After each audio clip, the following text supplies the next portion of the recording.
guessing Lexi's not a morning person either. Yeah, no, I say, having another go at my hair. I don't think the boat's hooked up to shore power anyway right now, and I lean to open the fridge beneath the countertop, then wince. It smells of gone-off cheese. Yeah, the battery's flat. I pause midway through closing the fridge. That's weird. It's fully stocked with food. I asked to buy all the fixtures, fittings and furnishings, and the seller agreed to leave basic bedding and kitchen essentials, since it was a rental and she wasn't attached to any of that stuff anyway. But do fixtures and fittings include, groceries? The fridge isn't working, Lexi says, ducking down to stick her hand inside. Shit, I didn't notice. She rubs her forehead. She's got a thin gold ring on her pinky finger and it catches in a sunbeam edging through the kitchen window's curtains. The kitchen on this boat leads straight into a living space that's maybe 3 meters by 2. It's got a wood burner, 2 fixed chairs and a corner sofa. The fixed chairs are new. I don't love them. There's not really any room. I frown, noticing that the cushions from the sofa seem to have ended up on the opposite side of the boat sometime during the night, which is also weird. Was that us, last night? I'm not totally on top of everything right now, Lexi says, testing how cold the milk is with the back of her hand. It seems I can't offer you a coffee. You don't need to make me a coffee. Why don't I go out for them? Bring us back some pastries and flat whites.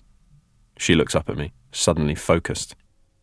I wonder if it was the word pastries or flat whites that got through to her. She takes me in. Her eyes scan across my bare chest and flick up to my bad hair. Lexi's eyes are round and icy blue. Sharkish, in a gorgeous kind of way. They're what snagged me at the bar. Well, not first. First was her line about how suffragettes died for this shit. Then, second was the curves. Then, it was the eyes.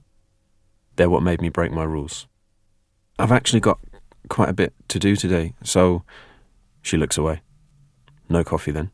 All right, that's fine. Better, probably. Can I walk you to your boat? Her eyes snap back to mine. What? I just was thinking I could walk you back. Or not? She's looking at me as though maybe I'm really stupid, even though last night she'd said, "You're smart, aren't you?" Not school smart, but actually clever. It made me embarrassingly happy. I've never been called clever before. Except in a sentence like, "You think you're so clever, don't you, Ezekiel?"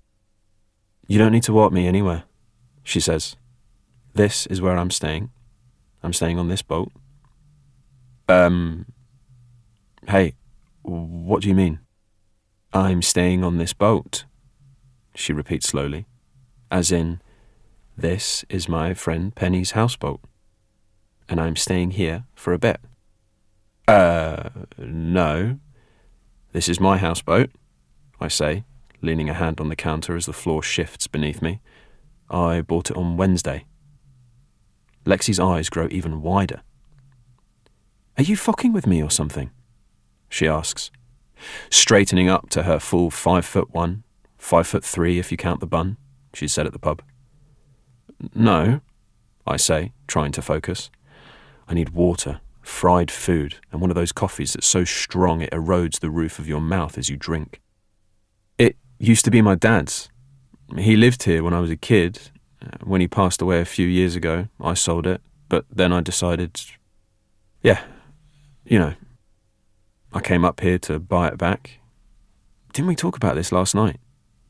More deadpan staring. We talked about you buying a houseboat last night, yes, she says. But it wasn't this houseboat, because this is Penny's houseboat. I guess I'm missing something here. Is this a joke?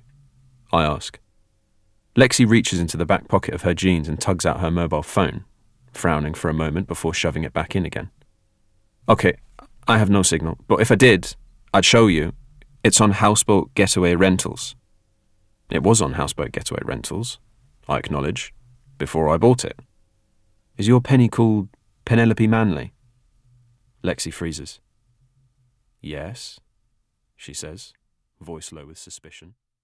To keep listening to this audiobook, I've left you a link in the description so you can do it, at no cost thanks to Audible's 30-day free trial.